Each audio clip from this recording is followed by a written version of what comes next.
En ce moment même, nous traversons une période floue durant laquelle il est devenu extrêmement difficile de savoir quoi faire de son argent. Cela ne vous a sans doute d'ailleurs pas échappé. La bourse joue les montagnes russes depuis une vingtaine d'années maintenant, spoliant et frustrant au passage les investisseurs qui suivent des conseils désuets tels que investissez sur le long terme, constituez-vous un portefeuille diversifié et achetez des actions, des obligations et des fonds communs de placement. À l'heure où l'économie connaît véritablement des changements brusques et profonds, suivre une stratégie d'investissement vieille d'une trentaine d'années semble tout bonnement suicidaire. L'immobilier n'est pas beaucoup plus rassurant. En 2008, de nombreux Français ont découvert, médusés, que les prix de l'immobilier ne montaient pas toujours jusqu'au ciel, qu'ils pouvaient également chuter brutalement après avoir connu une période de bulle, comme cela a notamment été le cas aux États-Unis, mais également plus proche de nous, en Irlande ou encore en Espagne. Certains se sont alors rassurés en se disant que cela n'arriverait sans doute jamais en France. Et pourtant, depuis près de 2 ans, les prix de l'immobilier sont en baisse de 2,4%. Alors si vous suivez de près les chiffres officiels publiés par l'INSEE, vous objecterez très certainement que les prix de l'immobilier sont stables. Comme chaque trimestre, l'INSEE publie en effet les chiffres concernant l'évolution des prix des logements en France à partir de l'indice officiel, l'indice Notaire INSEE. Et comme chaque trimestre, les chiffres provisoires et semi-définitifs des trimestres précédents sont mis à jour. La tendance se poursuit maintenant depuis au moins 2 ans. L'INSEE communique sur une quasi-stabilité des prix d'un trimestre à l'autre, mais révise à la baisse systématiquement et discrètement ces chiffres par la suite. Ainsi, depuis plusieurs trimestres, les titres des articles de presse font état d'une légère hausse des prix d'un trimestre à l'autre, alors qu'en réalité, ils sont en baisse continue. Les écarts peuvent parfois être importants entre les premiers chiffres annoncés et les véritables chiffres consolidés. Par exemple, les chiffres du 3e trimestre 2013 étaient définitifs en 2014 et ils étaient en baisse de 2,4% sur les 12 mois précédents pour l'ensemble des logements contre 1,4% annoncé. Avec une inflation officielle d'1,3%, on constate donc une baisse de l'immobilier de 3,7%. Alors vous me direz, 2,4% c'est peu, mais sur un bien d'une valeur de 200 000 €, cela représente tout de même presque 5 000 €. Et au-delà de la simple constatation chiffrée sur une seule année, le plus important à retenir dans ce que je viens de vous dire, c'est l'évolution de la tendance. Et la tendance, eh bien, elle est clairement baissière depuis 2 ans, et les facteurs fondamentaux pour les 10 prochaines années ne sont malheureusement pas bons, nous y reviendrons. Alors faites le calcul vous-même si vous le souhaitez, mais vous devez savoir qu'une baisse de 2,4% par an sur un bien de 200 000 € représente sur 10 ans une perte en capital de plus de 43 000 €. Pas très réjouissant donc, même si, et nous le verrons ensemble, il existe de petites astuces méconnues de la part du grand public qui permettent de gagner de l'argent, quel que soit l'état du marché immobilier.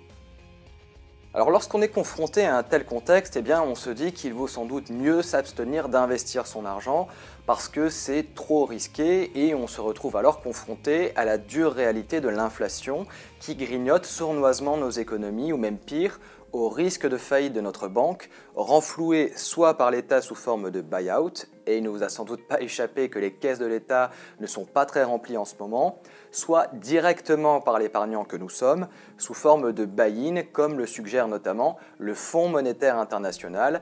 Là encore, nous reviendrons sur ces notions de buy-in et de buy-out dans quelques instants.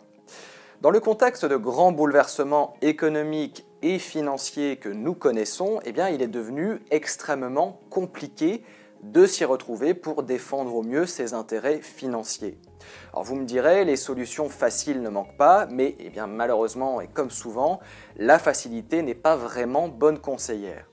L'État français, par exemple, est au bord de la banqueroute et tente, comme il le peut, de dissimuler la faillite imminente du système de retraite par répartition en augmentant les impôts et en diminuant les dépenses de redistribution. Faire confiance à l'État pour assurer ses vieux jours ne semble donc pas vraiment une bonne idée. Votre banquier, quant à lui, s'intéresse davantage à la vente des produits financiers sur lesquels il est objectivé. Des produits qui permettent d'ailleurs à votre banque de continuer à s'engraisser en encaissant des sommes considérables sur les marchés de produits dérivés pendant que cette dernière se contente tout simplement de vous servir des taux dérisoires de l'ordre de 2 voire 3% maximum. Votre conseiller en gestion de patrimoine, soi-disant indépendant, tire pourtant 91% de ses revenus des commissions qu'il perçoit sur les produits financiers qu'il vous conseille, évidemment en toute objectivité. Bref, vous l'avez compris, l'industrie financière et l'État-providence agissent d'abord et avant tout pour défendre leurs propres intérêts de court terme, au détriment des intérêts de long terme des épargnants que nous sommes. Dans cette série de vidéos, nous allons voir ensemble comment naviguer au mieux dans les eaux troubles du contexte économique et financier actuel. Nous verrons comment vous allez pouvoir exploiter les 5 piliers de l'enrichissement pour prendre les meilleures décisions financières et évidemment gagner votre indépendance financière par vous-même, car c'est bien connu, on n'est jamais aussi bien servi que par soi-même. Nous verrons quels sont les 3 dangers majeurs qui menacent véritablement votre sécurité financière, ainsi que les erreurs à éviter lorsque vous investissez votre argent. Bien sûr, je vous révélerai également à la fin de cette série de vidéos mes 4 solutions originales pour mettre votre argent à l'abri et même générer des rendements de plus de 5% avec un risque très mesuré en comparaison de celui de votre assurance vie. Je vous dévoilerai également 2 secrets bien gardés qu'utilisent les professionnels de la finance pour à la fois ne pas perdre d'argent lorsqu'ils investissent, mais également pour gagner de l'argent, et ce, sans capital de départ. C'est une technique qui permet d'obtenir non pas des rendements de 5, 10, 20 ou même 50%, mais des rendements infinis. Et vous pouvez l'utiliser quel que soit votre niveau de revenu et quel que soit le domaine d'investissement qui vous intéresse.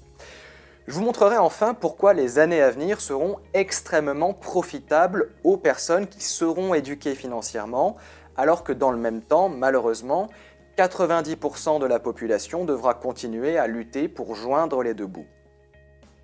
Mais avant d'aller plus loin et de vous présenter les 3 dangers majeurs qui menacent votre sécurité financière, je vais commencer par me présenter rapidement pour les personnes qui ne me connaissent pas. Je m'appelle Thibaut Aigle et je suis coach en intelligence financière, formateur indépendant et également le fondateur de l'École des finances personnelles. Je travaille dans la finance depuis maintenant près de 10 ans. Le développement de la finance mondiale a été véritablement exponentiel ces dernières années. La complexité de cette dernière s'est également accrue comme jamais durant le siècle écoulé. Avant le XXe siècle, la comptabilité et la finance étaient finalement une question de bon sens. L'introduction des méthodes statistiques a eu pour effet d'accroître l'abstraction de la discipline, donnant par là même l'illusion que le temps et le risque étaient enfin sous contrôle. Donnant également, et c'est sans doute là le plus grave, la possibilité d'arranger les chiffres sans que personne ne s'en rende vraiment compte. Ce n'est d'ailleurs pas un hasard si, malheureusement, les scandales bancaires se sont multipliés ces dernières années. Scandale du Libor sous forme de manipulation du marché interbancaire, saisie immobilière aux États-Unis suite à la crise des subprimes, blanchiment d'argent et transactions interdites avec l'Iran, vente forcée d'assurance crédit au Royaume-Uni en sont véritablement les exemples les plus récents. Pendant près de 10 ans, j'ai fait partie de ce monde. Ce qui se passait parfois ne me plaisait pas, alors je changeais de métier. Successivement, j'ai ainsi exercé les métiers de banquier d'investissement, d'analyste financier, d'auditeur financier et enfin de directeur d'agence bancaire. Mon parcours professionnel m'a véritablement permis de me construire une vision complète du monde de la finance et de l'investissement. J'ai eu la chance d'ailleurs de collaborer avec des acteurs majeurs du monde de la finance. J'ai notamment conseillé des directeurs financiers lors d'opérations de rachat d'entreprises, des opérations d'envergure qui se montaient à plusieurs dizaines de millions d'euros. J'ai par la suite travaillé en collaboration avec des fonds d'investissement chinois et des entrepreneurs français dans le cadre cette fois d'opérations internationales de capital investissement. Et puis, fort de ces expériences acquises auprès d'investisseurs professionnels chevronnés, je suis ensuite revenu en France pour prendre la direction d'une agence bancaire ayant sous ma responsabilité un portefeuille client de plus de 2000 personnes et un encours sous gestion de plus de 100 millions d'euros. Cette dernière expérience aura certainement été le déclencheur. Mon expérience bancaire m'ayant fait prendre conscience des lacunes de notre système scolaire en matière d'éducation financière, ainsi que de la forte appétence de mes clients à en savoir plus en matière de gestion de leur argent. lassé d'appartenir à une communauté financière à laquelle j'avais de plus en plus de mal à m'identifier, lassé d'évoluer dans un milieu davantage tourné finalement vers ses propres intérêts de court terme que vers les intérêts de ses propres clients, je suis parti. J'ai quitté mes fonctions de directeur d'agence bancaire et j'ai décidé de fonder l'École des finances personnelles, une entreprise dédiée exclusivement à l'éducation financière, dont la communauté s'étend aujourd'hui à plus de 6000 membres actifs.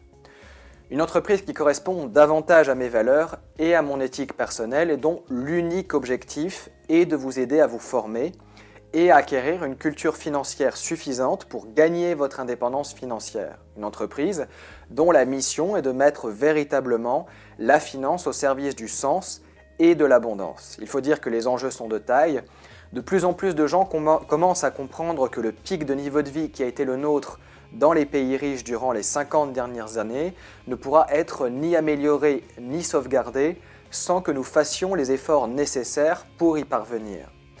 35 années d'endettement public déraisonnable et de promesses électorales intenables ne pourront être effacées d'un coup de baguette magique. Il va falloir payer et nous paierons.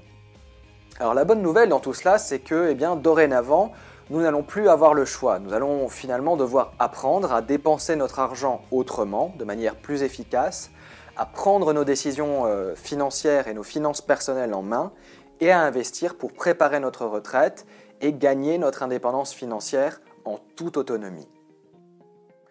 Pendant plus de 2 ans, j'ai tenu un blog, Mes finances mode d'emploi, sur lequel j'ai résumé une 50aine de livres sur l'indépendance financière. Je l'ai fait gratuitement et sur mon temps de loisir parce que cela me plaisait, que je continuais ainsi à apprendre et parce que j'estime que chacun a droit à une éducation financière digne de ce nom. La conviction profonde qui m'a animé tout au long de cette aventure était que c'est la connaissance qui est la principale source de richesse et que cultiver aujourd'hui son intelligence financière permettra d'être libre et prospère demain. J'ai également fait découvrir à mes lecteurs une nouvelle façon de penser en matière d'argent et de finances, pour les aider notamment à prendre conscience qu'ils peuvent être des alliés précieux lorsqu'ils sont mis au service de nos projets de vie et non l'inverse.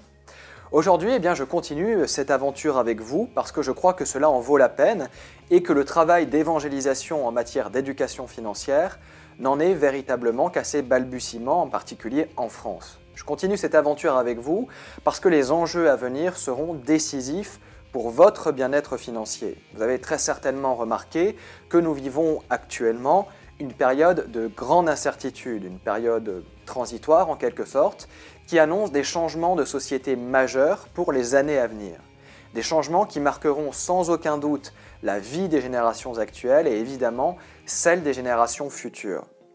Ces changements menacent véritablement votre sécurité financière. Que vous soyez finalement salarié d'entreprise, entrepreneur, consultant ou que vous exerciez en profession libérale, vous allez devoir anticiper ces changements et vous y adapter.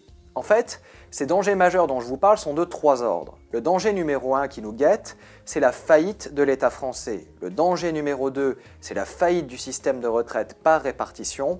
Et enfin, le danger numéro 3, c'est la précarisation du marché du travail.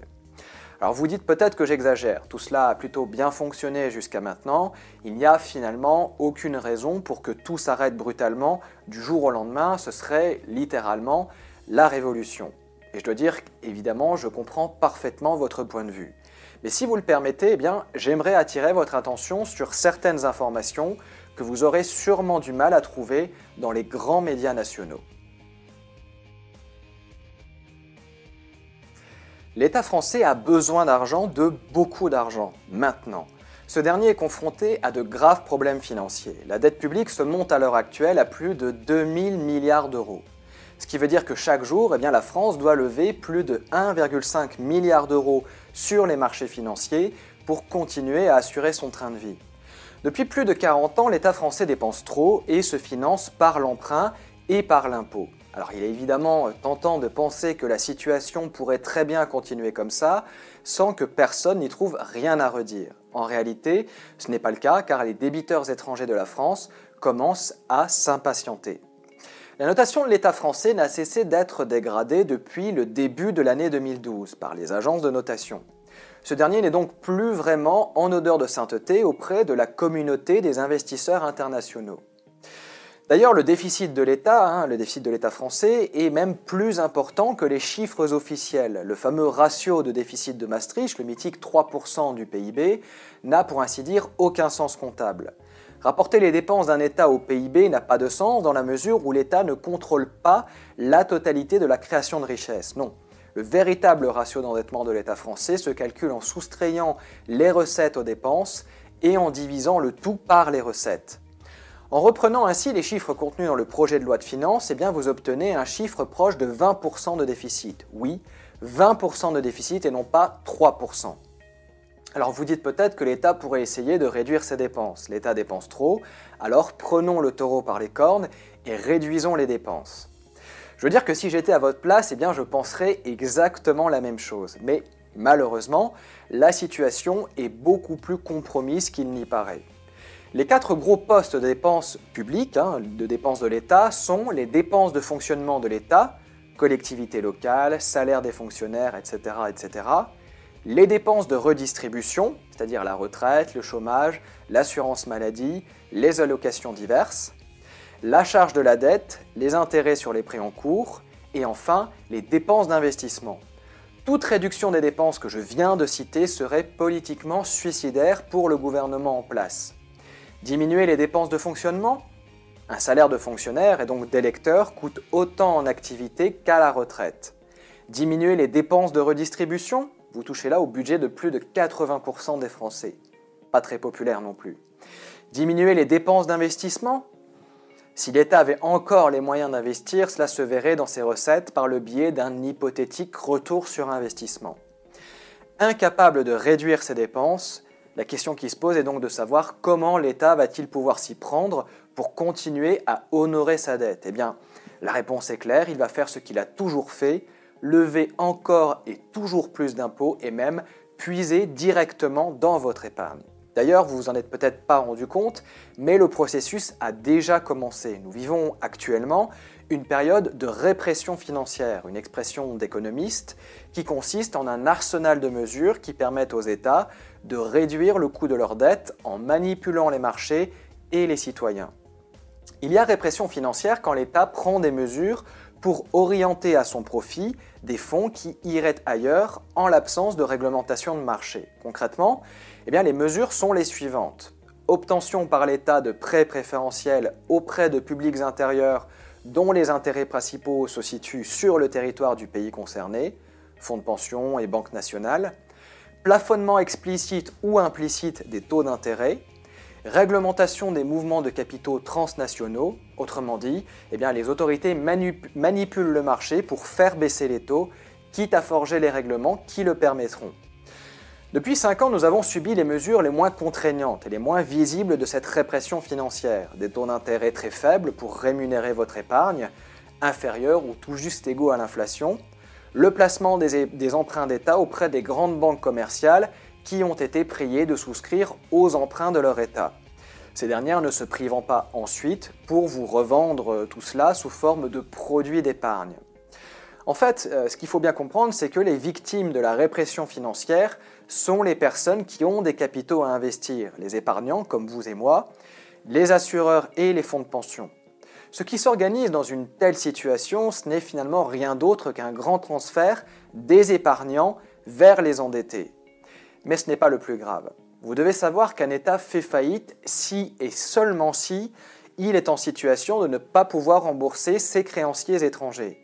Lorsqu'il fait que renier ses engagements pris auprès de ses propres citoyens, un État n'est pas officiellement en faillite. Et selon le principe de non-ingérence, ce qui se passe à l'intérieur des frontières n'est pas du domaine du défaut de paiement, mais bel et bien du domaine de la politique intérieure. Pour reculer l'heure de sa faillite, la France va donc retarder au maximum le moment où elle va léser ses créanciers étrangers. Le gouvernement cherchera tout simplement à transférer ses dettes sur ses citoyens résidents, puis il les répudiera et vous perdrez votre argent sans aucun recours légal. La phase terminale de cette répression financière sera dramatique et selon 3 économistes du Fonds monétaire international, le FMI, Carmen Reinhardt, Jacob Kierkegaard et Belén Sbronzia, les mesures à venir seront encore plus contraignantes que celles que nous connaissons aujourd'hui et vous devez évidemment vous y préparer. Comme le dit Henri Regnault, professeur d'économie à l'Université de Pau dans le journal de crise numéro 16, je cite « La dette souveraine n'est plus gérable en mode marché, elle va passer en mode administré. Votre épargne longue, assurance vie, fonds de pension, etc. risque d'être parquée dans des enclos à créances souveraines dont nous ne pourrons sortir qu'à petite dose une fois tondue. » Si elle n'est pas très rassurante, vous conviendrez avec moi que cette citation a au moins le mérite de rendre les choses très claires. Lorsque j'étais directeur d'agence bancaire, j'entendais souvent mes clients dire « je cotise pour ma retraite ». Il s'agit là d'une idée incroyablement répandue qui montre bien le peu d'efforts de communication effectués sur ce sujet par les pouvoirs publics. La réalité est malheureusement tout autre. Le système de retraite par répartition est basé sur le principe de solidarité. Cela signifie que les cotisations des actifs servent à payer les retraites des inactifs. Autrement dit, vous ne pouvez pas dire que vous cotisez pour votre retraite, car en réalité, vous cotisez pour la retraite des générations qui vous ont précédé. Comme tout système pyramidal, le système de retraite par répartition fonctionne à merveille tant qu'il y a suffisamment de cotisants pour en assurer le financement. Mais dès lors que le nombre de cotisants chute ou que le nombre de bénéficiaires du système augmente trop, alors c'est l'ensemble du système qui vacille. Et c'est malheureusement exactement ce qui est en train de se passer. À l'automne 2012 déjà, j'écrivais un article sur la faillite programmée des systèmes de retraite par répartition. Le sujet de cet article est édifiant, les deux régimes de retraite complémentaires, ARCO et AGIRC, sont déficitaires depuis 2010 et épuiseront leurs réserves d'ici 2017 au plus tard. Depuis, le gouvernement a pris la décision de ne plus indexer les prestations des retraites du secteur privé sur l'inflation. Une étude réalisée par le magazine Capital montrait en juin 2013 que vous perdrez jusqu'à 85% de votre niveau de vie à la retraite si vous avez entre 25 et 45 ans et que vous n'épargnez pas par vous-même. Un consultant toucherait ainsi 12% de son dernier salaire et un cadre supérieur entre 22 et 25%. Évidemment, la situation n'est pas beaucoup plus rose si vous avez au-delà de 45 ans. Ces chiffres sont plutôt alarmants, mais en réalité, la situation est encore plus grave qu'il n'y paraît. Le système des retraites prend l'eau depuis plus de 50 ans. 3 facteurs principaux se sont conjugués pour que nous en arrivions à cette situation désespérée. Tout d'abord, l'allongement de la durée de vie. L'espérance de vie est passée de 50 ans pour une personne née en 1900 à 80 ans en 2004. Nous sommes donc passés d'une situation où les gens n'atteignaient quasiment jamais la retraite à une situation où ils l'atteignent désormais en totalité et vont y rester encore plus longtemps. Deuxième facteur, la baisse de la natalité. Alors, le taux de fécondité actuel est légèrement supérieur à 2, alors qu'il était supérieur à 2,6 dans les années 60. Conséquence immédiate, la baisse de la natalité donne une population vieillissante, ce qui se traduit par moins d'actifs sur le marché du travail. Et enfin, troisième facteur, la hausse structurelle du chômage. Depuis 1976, le chômage n'a cessé de croître en France de manière ininterrompue. 8% constituait le taux plancher dans les années 90 et fin 2012, la France comptait plus de 10% de sa population active au chômage. Et plus de chômeurs dans la population active signifie tout simplement moins d'argent pour ceux qui sont à la retraite. Vous ne cotisez pas pour votre retraite et le risque est bel et bien réel que personne ne cotise pour la vôtre. Et si personne ne cotise pour votre retraite, alors que comptez-vous faire pour sauvegarder votre niveau de vie ?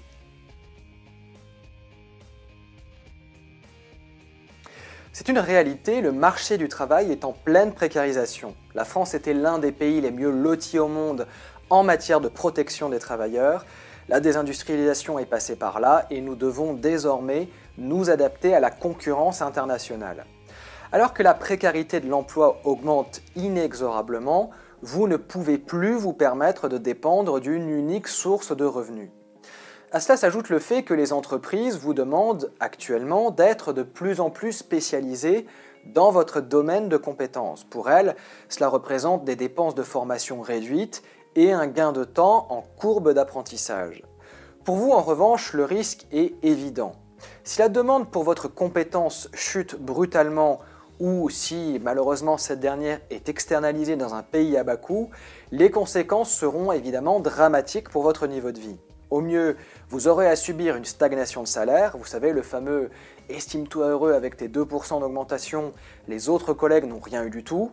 Et au pire, eh bien, vous vous retrouverez à la recherche d'un emploi, et alors que la précarisation du marché du travail est en marche, c'est un scénario qui devient malheureusement de plus en plus probable. Deux chiffres viennent également remettre en cause l'image que l'on avait jusqu'à présent des pays en développement, soi-disant usines du monde. La précarisation ne concerne plus uniquement les emplois non qualifiés. Désormais, les diplômés de grandes écoles ne sont plus non plus à l'abri de la précarité.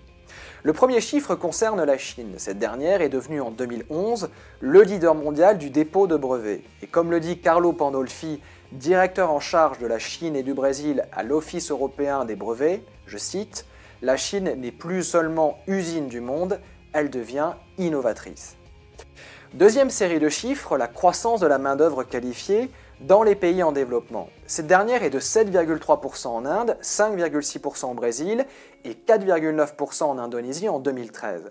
Sachant que dans le même temps, la croissance du nombre d'emplois qualifiés est seulement de 13% par exemple pour toute l'Amérique latine, eh bien vous aurez tiré les conclusions par vous-même, la croissance du nombre d'emplois qualifiés ne permettra pas d'absorber la croissance du nombre de diplômés sortant de l'enseignement supérieur dans ces pays. Ces pays connaissent donc déjà et vont connaître encore plus dans les 10 prochaines années une sorte de surplus de main-d'œuvre qualifiée, en premier lieu l'Inde, l'Indonésie, la Colombie et l'Afrique du Sud, qui devraient pousser un grand nombre de diplômés à immigrer vers les pays industrialisés.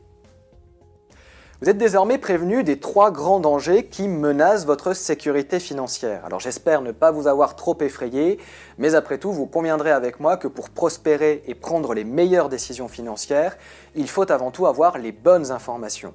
Vous savez donc maintenant à quoi vous devez vous attendre dans les années à venir. Vous l'avez compris, la situation n'est malheureusement pas brillante et vous ne pourrez compter que sur vous-même pour vous en sortir. Mais nous le verrons ensemble dès la prochaine vidéo, cela pourrait également être une excellente nouvelle. Cette première vidéo touche à sa fin, je vous remercie de l'avoir suivie jusqu'à son terme. Dans les prochaines vidéos, nous verrons ensemble comment exploiter au mieux les 5 piliers de l'enrichissement pour prendre les meilleures décisions financières et gagner votre indépendance financière en toute autonomie. Nous verrons quelles sont les erreurs à éviter lorsque vous investissez votre argent. Et puis je vous dévoilerai la technique la plus efficace qu'utilisent d'ailleurs la plupart des professionnels de la finance et de l'investissement pour gagner de l'argent sans capital de départ. Je vous montrerai enfin pourquoi les années à venir seront extrêmement profitables aux personnes qui seront éduquées financièrement. Alors encore une fois, merci pour votre attention et je vous retrouve dans la prochaine vidéo. À très bientôt.